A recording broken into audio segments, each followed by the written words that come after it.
মানুষ আসলে জীবজন্তু সৃষ্টি করতে পারে না, এমনকি একটি মাছিকেও না, মানুষ তো দূরের কথা। আমরা ভালো করে জানি যে মানুষ আরেক মানুষকে সৃষ্টি করতে পারে না। যদি সেটাই করতে পারত তাহলে কেউ মারা গেলে সঙ্গে সঙ্গে বাঁচিয়ে তুলত। আসসালামু আলাইকুম ভাই, আমার নাম ফরিদা আনসারি। আমি একজন ল্যাবরেটরি টেকনিশিয়ান। কোরআন বলছে যে আল্লাহ এই মানুষ জাতির সৃষ্টিকর্তা। বিজ্ঞান কি এটার সাথে একমত? বোন একটা প্রশ্ন করেছেন, কোরআনে বলা হয়েছে যে আল্লাহ সুবহানাহু ওয়া তাআলা আমাদের মানব জাতির সৃষ্টিকর্তা। বিজ্ঞান কি এটার সাথে একমত? কোরআনে এই কথাটা অনেক জায়গায় বলা হয়েছে, আর শেষ আয়াতটা প্রজনন বিদ্যার স্তরের উপরে অর্থাৎ সূরা মুমিনুনের 14 নম্বর আয়াতে উল্লেখ করা হয়েছে যে সর্বোত্তম স্রষ্টা কত মহান।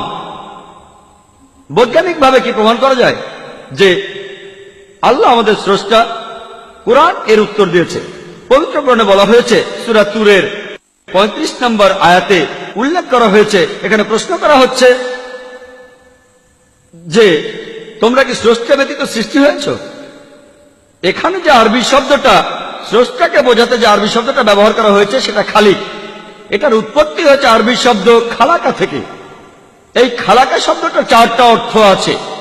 একটা অর্থ হলো একেবারে শূন্য থেকে কোনো কিছু সৃষ্টি করা, অতীতে যার কোনো দৃষ্টান্ত নেই, এটা শুধুমাত্র আল্লাহ তাআলার পক্ষেই সম্ভব। খালাকা শব্দটা দ্বিতীয় অর্থ হলো পৃথিবীতে আছে এমন বস্তু থেকে নতুন কিছু সৃষ্টি করা। খালাকা শব্দটা তৃতীয় অর্থ, সেটা হলো প্রোগ্রামিং বা পরিকল্পনা।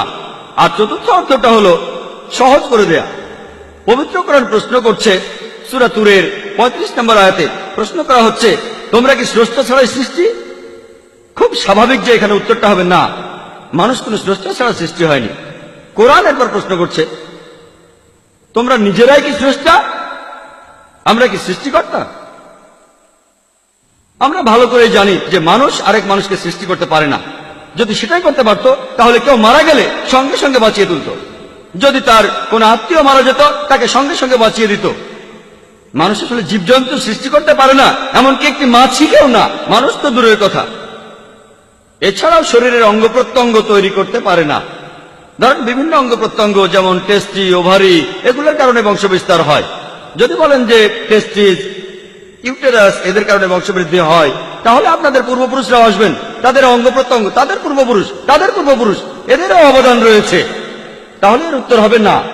কোরআনের পরে প্রশ্ন করছে সূরা ওয়াকিয়ার 58 নম্বর এবং 59 নম্বর আয়াতে প্রশ্ন করা হচ্ছে যে তোমরা কি ভাবিয়া দেখিয়াছ তোমাদের বীর্যপাত সম্বন্ধে? উহা কি তোমরা সৃষ্টি করো না আমি সৃষ্টি করি? আর এটাই স্বাভাবিক। কোরআন এখানে যেসব প্রশ্ন করছে সেগুলোর উত্তর হবে না। কেউ কেউ হয়তো বলবে এটা হঠাৎ করে হয়ে গেছে, আমরা হঠাৎ করে সৃষ্টি হয়েছি। প্রাকৃতিক বস্তু আমরা হঠাৎ করে সৃষ্টি হয়েছি। আসলে আমরা বৈজ্ঞানিকভাবে দেখি আমাদের পক্ষে হঠাৎ সৃষ্টি হওয়া সম্ভব কি না। প্রত্যেক জীবকোষের সবচেয়ে গুরুত্বপূর্ণ উপাদান হল প্রোটিনের অণু। যে কোনো জীবকোষের সবচেয়ে গুরুত্বপূর্ণ একটা উপাদান। এই প্রোটিনের অণুর মধ্যে 5টা উপাদান থাকে: কার্বন, নাইট্রোজেন, অক্সিজেন, হাইড্রোজেন আর সালফার। এছাড়া একটা অণু তৈরি করতে গেলে হাজার হাজার পরমাণুর প্রয়োজন হয়। এখানে একটা অণুর 5টা উপাদান আছে: কার্বন, নাইট্রোজেন, অক্সিজেন, হাইড্রোজেন এবং সালফার। হাজার হাজার পরমাণু নিয়ে একটি প্রোটিন অণু গঠিত হয়। আর পৃথিবীতে আনুমানিকভাবে 92টি স্বাধীন উপাদান। এখন এই 92টি উপাদানের মধ্যে 5টা মিলে একটি অণু গঠন করবে, আর এটার মধ্যে হাজার হাজার পরমাণু আছে, এগুলো মিলেই তৈরি হবে একটি প্রোটিনের অণু। এটার সম্ভাবনা হিসাব করেছেন ফ্র্যাঙ্ক এলিয়েন। তার মতে এই সম্ভাবনা হলো 1/10⁻160।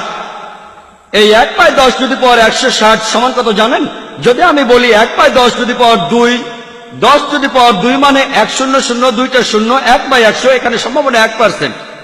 যদি আমি বলি 1/10⁻3, তার মানে 1/1000, সেটা 0.1%।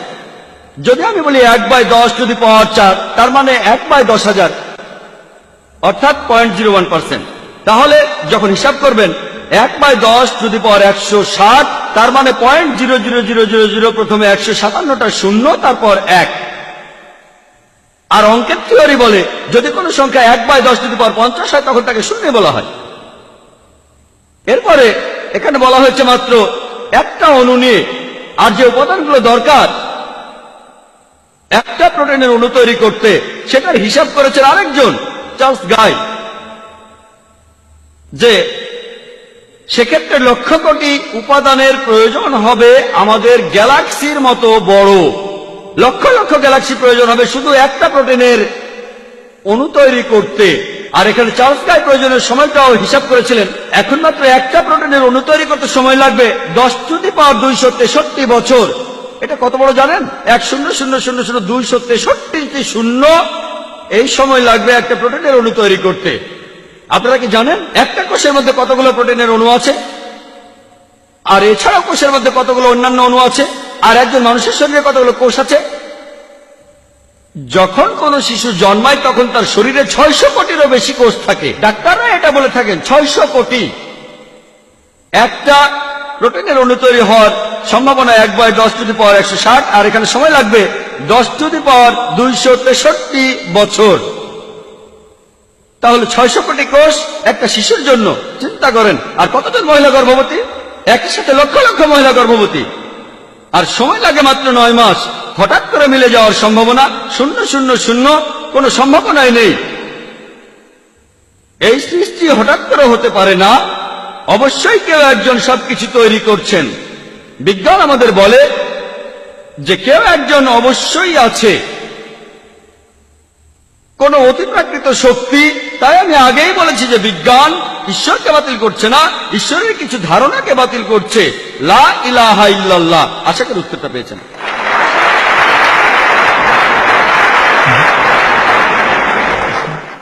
আসসালামু আলাইকুম, আমার নাম আশফাক, আমি একজন স্টুডেন্ট। আমার প্রশ্নটা হলো, কোরআনে বেশ কিছু জায়গায় বলা আছে যে আকাশমণ্ডলী এবং পৃথিবী তৈরি হয়েছে 6 দিনে, কিন্তু সূরা ফুসিলাতে বলা হয়েছে যে আকাশ এবং পৃথিবী তৈরি হয়েছে 8 দিনে। এই কথাটা কি পরস্পর বিরোধী? এই আয়াতে আরো আছে যে পৃথিবী তৈরি হয়েছে 6 দিনে, আর তারপরে আকাশ তৈরি হয়েছে 2 দিনে। এই কথাটা বিগ ব্যাং থিওরির বিরুদ্ধে। আকাশমণ্ডলী আর পৃথিবী আসলে তৈরি হয়েছে একই সময়। ভাই খুব গুরুত্বপূর্ণ একটা প্রশ্ন করেছেন। কোরআন বলছে আকাশমণ্ডলী ও পৃথিবী 6 দিনে সৃষ্টি হয়েছে, আর সূরা ফুসিলাতে বলছে 8 দিন। এটা কি পরস্পর বিরোধী? আর এটা কি বিগ ব্যাং থিওরির বিপক্ষে যায় কিনা? আমি আপনার সাথে একমত যে কোরআন অনেক জায়গায় বলেছে আকাশমণ্ডলী ও পৃথিবী 6 দিনে সৃষ্টি হয়েছে। অনেক জায়গায় সূরা আরাবের 54 নম্বর আয়াতে এই কথা বলা হয়েছে, তারপর সূরা ইউনূসের 3 নম্বর আয়াতে উল্লেখ করা হয়েছে, সূরা হুদের 7 নম্বর আয়াতে উল্লেখ করা হয়েছে, সূরা ফুরকানের 59 নম্বর আয়াতে কথা বলা হয়েছে, সূরা সাজদার 4 নম্বর আয়াতে কথা বলা হয়েছে, আর সূরা হাদীদের 4 নম্বর আয়াতে কথা বলা হয়েছে। এমনকি অনেক জায়গায় পবিত্র কোরআন বলছে যে আকাশমণ্ডলী আর পৃথিবী তিনি সৃষ্টি করেছেন 6 দিনে। এটা পার্থিব দিন নয়, এটা হলো ইয়াম, খুব লম্বা একটা সময়কাল। এই কথার ব্যাপারে আমার আপত্তি নেই। আর আমি এ ব্যাপারে একমত যে পবিত্র কোরআনে আকাশমণ্ডলী আর পৃথিবীর সৃষ্টির কথা বলা হয়েছে। সূরা ফুসিলাতে আপনি এখানে যে আয়াতের কথা বলছেন সেটা হলো 9 থেকে 12 নম্বর আয়াত। বলা হচ্ছে যে তাহাকে কি অস্বীকার করিবেই যিনি এই পৃথিবী সৃষ্টি করিয়াছেন 2 দিনে? তোমরা কি তাহার সমকক্ষ দাঁড় করাইতেছ? তোমরা কি কাউকে তাহার শরীক করিতেছ? তিনি তো জগৎসমূহের প্রতিপালক। 10 নম্বর আয়াতে আছে তিনি ভূপৃষ্ঠে স্থাপন করিয়াছেন অটল পর্বতমালা এবং পৃথিবীতে খাদ্যের ব্যবস্থা করিয়াছেন 4 দিনে। 11 নম্বর আয়াতে বলা হচ্ছে অতঃপর তিনি আকাশের দিকে মনোনিবেশ করিলেন, যাহা ছিল ধূম্র বিশেষ। অতঃপর তিনি উহাকে এবং পৃথিবীকে বলিলেন, তোমরা উভয় আসো ইচ্ছায় অথবা অনিচ্ছায়। উহারা বলিল, আমরা আসিলাম সম্পূর্ণরূপে অনুগত হইয়া। তিনি ইহা করেন 2 দিনে। তাই আপনি যদি পড়েন চিন্তা না করেই 2 + 4 + 2 = 8 দিন। কুরআন এই আয়াতগুলোর শুরুতেই উত্তর দিয়েছে। এখানে বলা হয়েছে যে যারা এর মধ্যে ভুল খুঁজতে যাবে তারা হবে সেই লোকগুলো সমান যারা অন্য কাউকে আল্লাহর শরীক করে। আল্লাহ সুবহানাহু ওয়া তাআলা জানতেন যে কিছু লোক থাকবে যারা কোরআনের এই আয়াতগুলোর ভুল বের করার চেষ্টা করবে, তারা হবে মুশরিক। আর এখন খ্রিস্টান মিশনারিরা এই আয়াতটা মুসলমানদের বিরুদ্ধে প্রয়োগ করে। যদি আশেপাশে দেখেন, আমি অনেক দেশে গিয়েছি, এই প্রশ্নটা আমাকে শেখানো করা হয়েছিল। খ্রিস্টান মিশনারিরা তারা এই প্রশ্ন করেছে। কোরআন বলেছে আগে থেকে যে লোকে এই প্রশ্নটা করবে, আর এই লোকগুলো তারা যারা অন্য কাউকে আল্লাহর সাথে শরীক করে। এখন দেখা যাক, এখানে প্রথম দুটো আয়াত মানে সূরা ফুসিলাতের 9 নম্বর ও 10 নম্বর আয়াতে বলছে যে পৃথিবী সৃষ্টি হয়েছে 2 দিনে, তারপর পাহাড় পর্বত সেখানে বসানো হয়েছে, আর খাদ্যের ব্যবস্থা করা হয়েছে যথাযথভাবে 4 দিনে। তাহলে বলা হচ্ছে 2 দিনে পৃথিবী তৈরি হয়েছে, তারপর সেখানে পাহাড় পর্বত বসানো হয়েছে 4 দিনে, সব মিলিয়ে 6 দিন। তারপর 11 নম্বর আয়াতের প্রথম আরবি শব্দটা হলো সুম্মা। এখন এই আরবি শব্দ সুম্মা এর 3টা আলাদা অর্থ আছে। একটা হলো তারপর, আরেকটা হলো তখনই, আর অন্য আরেকটা হলো একই সাথে। আমি মেনে নিচ্ছি যে কোরআনের অনেক অনুবাদে এই শব্দটাকে অনুবাদ করা হয়েছে তারপর। যদি সুম্মার অনুবাদ করেন তারপর, তাহলে কথাটা পরস্পর বিরোধী। অনুবাদ করেছে তারপর। আকাশমণ্ডলী সৃষ্টি হলো 2 দিনে, অর্থাৎ 2 + 4 + 2 = 8 দিন। তবে এখানে সঠিক অনুবাদ হবে, এখানে সুম্মা শব্দটার অনুবাদ হবে তখনই অথবা একই সাথে। আর আব্দুল্লাহ ইউসুফ আলহামদুলিল্লাহ এই আয়াতে সুম্মা শব্দটার সঠিক অনুবাদ করেছেন, অর্থাৎ একই সাথে। যদি সুম্মার অনুবাদ করেন তখনই বা একই সাথে, এর অর্থ দাঁড়াবে যখন পৃথিবী আর পাহাড় পর্বত 6 দিনে সৃষ্টি হলো, একই সাথে আকাশমণ্ডলী সৃষ্টি হয়েছে 2 দিনে। যেমন ধরেন, কোন একজন নির্মাতা তিনি কথা বললেন যে আমার কোম্পানি একটা 10 তলা বাড়ি বানিয়েছে, একই সাথে বাড়ির চারপাশের দেয়ালটাও বানিয়েছে, মোট 6 মাস সময়। এরপর কোন একজন লোক সেখানে ফ্ল্যাট কিনতে গেলেন, তারপর সেই নির্মাতার সাথে কথা বললেন, বাড়িটা সম্পর্কে বিস্তারিত জানতে চাইলেন। নির্মাতা বললেন বেসমেন্ট তৈরি করতে 2 মাস লেগেছে, আর পরের 4 মাসে 10 তলা বাড়িটা বানিয়েছি। আর যখন আমি বেসমেন্ট আর বাড়িটা বানাচ্ছিলাম, এই কাজের সাথে সাথেই আমি এই বাড়ির চারপাশের দেয়ালটা বানিয়েছি 2 মাসের মধ্যে। এটা সম্ভব। কথাটা পরস্পর বিরোধী নয়। এরপরও মোট সময় 6 মাস। তাহলে একইভাবে সূরা ফুসিলাতের 9 নম্বর থেকে 12 নম্বর আয়াতে বলা হয়েছে যে সময় পৃথিবী আর পাহাড় পর্বত 6 দিনে সৃষ্টি হলো, একই সাথে আকাশমণ্ডলী সৃষ্টি করা হয়েছে 2 দিনে।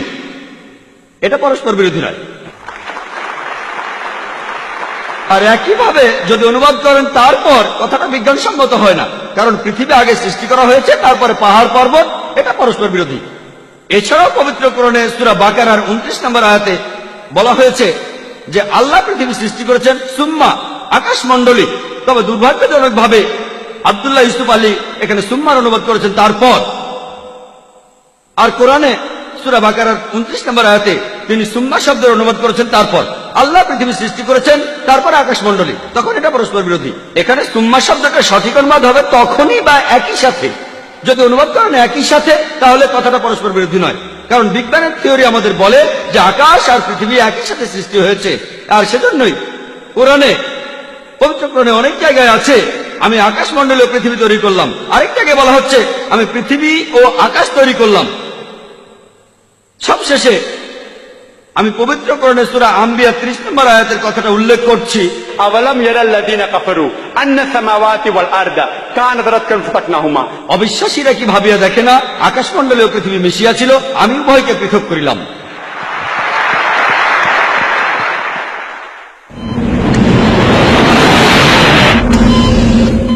আমি ফারজানা মোল্লা। আমার প্রশ্নটা হলো মানুষের অর্থাৎ হোমো স্যাপিয়েন্সের বিবর্তন নিয়ে কথা বলছি। চার্লস ডারউইনের থিওরি, বিজ্ঞান এখানে ব্যাখ্যা দিচ্ছে যে প্রাকৃতিক নির্বাচনের কারণেই আজকে এই মানুষ জাতির সৃষ্টি হয়েছে।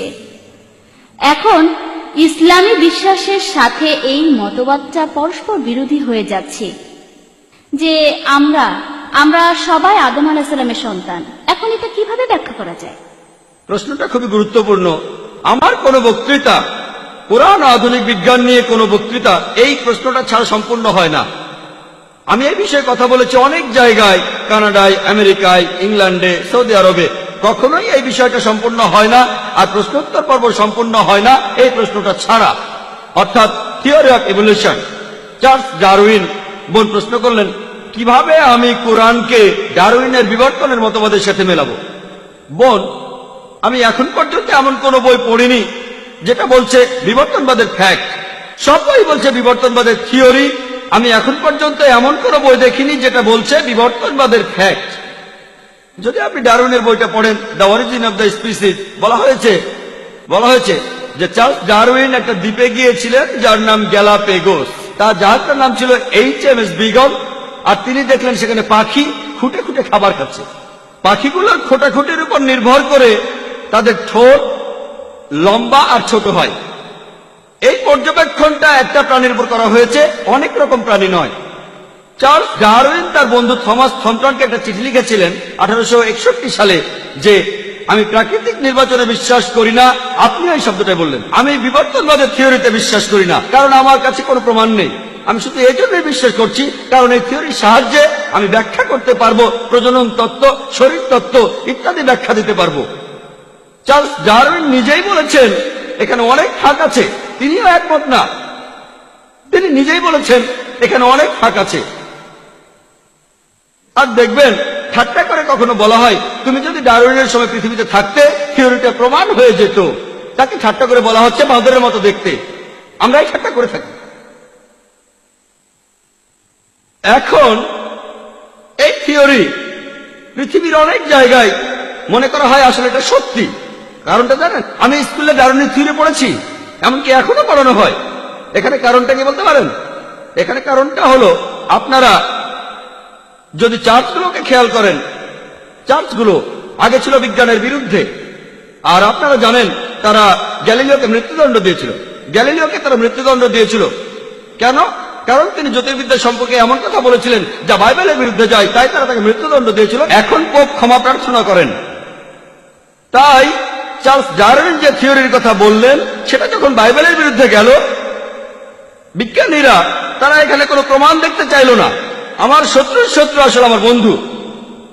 তাই সব বিজ্ঞানী, তাদের বেশিরভাগ বিজ্ঞানী এই সমর্থনটা করেছে কারণ বাইবেলের বিরুদ্ধে গেছে, থিওরি সত্যের জন্য নয়। তারা সমর্থন করেছে কারণ এই থিওরিটা বাইবেলের বিরুদ্ধে গেছে। সবগুলো স্টেজের কথা বলা আছে বোন, সবগুলো স্টেজ। লুসি 4 প্রকার হোমিনিড। বিজ্ঞান আমাদের বলে হোমিনিড 4 প্রকার। প্রথমটা হলো লুসি। এটার বৈজ্ঞানিক নাম হলো অস্ট্রালোপিথেকাস, যারা পৃথিবীতে ছিল 35 লক্ষ বছর আগে বরফ যুগে। তারপরে পৃথিবীতে আসলো হোমো হ্যাবিলিস, যারা পৃথিবীতে ছিল 5 লক্ষ বছর আগে। তারপর আসলো নিয়ানডার্থাল ম্যান, যারা ছিল 1 লক্ষ থেকে 40,000 বছর আগে। তারপর আসলো চতুর্থ স্টেজ ক্রোম্যাগনন। এইসব স্টেজের সাথে ডারউইনের কোনো সম্পর্ক নেই। পিপি গ্রাসে বলেছেন 1971 সালে, যিনি চেয়ারম্যান ছিলেন ইভলিউশনারি স্টেজ স্টাডিজের প্যারিসে সোজার ইউনিভার্সিটিতে, তিনি বলেছেন এটা একেবারে অসম্ভব। শুধুমাত্র ফসিল দেখে পূর্বপুরুষ বের করা যায় না। আমি আপনাদের এখানে কয়েকশো বিজ্ঞানীর নাম বলতে পারি, নোবেল বিজয়ীদের নাম, যারা ডারউইনের থিওরির বিরুদ্ধে। অনেকেই আপনারা হয়তো জানেন স্যার অ্যালবার্ট জর্জি, যিনি নোবেল পেয়েছিলেন ভিটামিন সি আবিষ্কারের জন্য। তিনি একটা বই লিখেছিলেন দ্য কেভিয়ার অ্যান্ড ম্যান, ডারউইনের থিওরির বিরুদ্ধে। এরপর আপনি যদি স্যার ফ্রেড হোয়েলের বই পড়েন, তিনি সেখানে ডারউইনের থিওরির বিরুদ্ধে কথা বলেছেন। যদি আপনি রবার্ট অ্যালবার্টের নাম শোনেন, তিনি নতুন একটা বিবর্তনের থিওরি লিখেছেন ডারউইনের থিওরির বিরুদ্ধে। এটা চিন্তা করা যায় না, কল্পনা করা যায় না যে মানুষ এসেছে বাঁদর থেকে। যদি আপনারা স্যার সালসবেরির নাম শোনেন, একজন জীববিজ্ঞানী, তিনি বলেছেন এই ডারউইনের থিওরি বিশ্বাস করাটা খুবই অযৌক্তিক। যদি হোয়াইট মিটের নাম শোনেন, স্যার হোয়াইট মিট, তিনিও ডারউইনের থিওরির বিরুদ্ধে বই লিখেছেন। তিনিও একজন জীববিজ্ঞানী। আমি কয়েকশো জনের নাম বলতে পারি। আজকের দিনেও এটা স্কুলে পড়ানো হয়। কেন সেটা আমি আগে বলেছি। মিডিয়া তাদের হাতে, এছাড়া এখানে আর কোনো প্রমাণ নেই। এখানে অবশ্যই কিছু প্রমাণ আছে একেবারে নিচু স্তরে, যেমন অ্যামিবা। নিচু স্তরের প্রাণীর ক্ষেত্রে যেমন অ্যামিবা নিজেকে প্যারামিশিয়ায় বদলে ফেলে। কোরআনের কথা বলে না যে অ্যামিবা বদলায় না, কোরআনের কথা বলে না। যদি প্রমাণ করা যায় সেক্ষেত্রে হয়তো সম্ভব, এটা কোরআনের বিরুদ্ধে নয়। কিন্তু এখানে কোনো প্রমাণ নেই। লোকে মলিকিউলার বায়োলজি থিওরির কথা বলে, জেনেটিক কোডিং এর কথা বলে। হ্যান্সিস ক্রেগের মত অনুযায়ী, যিনি এ ব্যাপারে একজন বিশেষজ্ঞ, তিনি বলেছেন এটা অকল্পনীয়। যদি আবারও আপনি হিসাব করেন সেই প্রবাবিলিটি যে একটা ডিএনএ সেটা দিয়েই বাঁদর থেকে মানুষ হয়েছে, এটাও শূন্য হবে। যদি আমি আবার হিসাব করি, আপনারা শুধু বিরক্তই হবেন।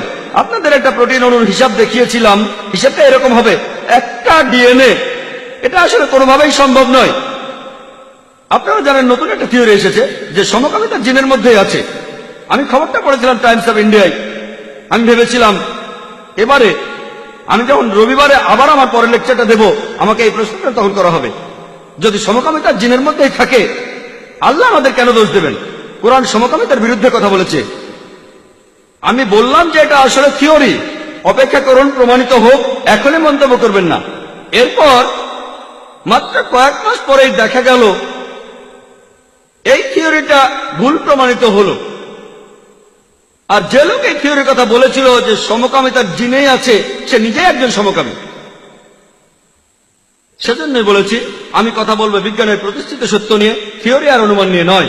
ডারউইনের থিওরি প্রমাণিত কিছু নয়। আমরা মানুষরা বাদর থেকে আসিনি। অনেক বিজ্ঞানী এই থিওরির বিরুদ্ধে কথা বলেন, আর পবিত্র কোরআনের বিরুদ্ধে কথা বলেছে। কোরআন বলছে প্রথম মানুষ হলেন আদম আলাইহিস সালাম। ইনশাআল্লাহ আমরা এটা আবিষ্কার করব, হয়তো 100 বছর পরে বা 1000 বছর পরে। এটা নিয়ে গবেষণা হচ্ছে যে মানুষ জাতি একটা যুগল থেকে তৈরি হয়েছে কিনা।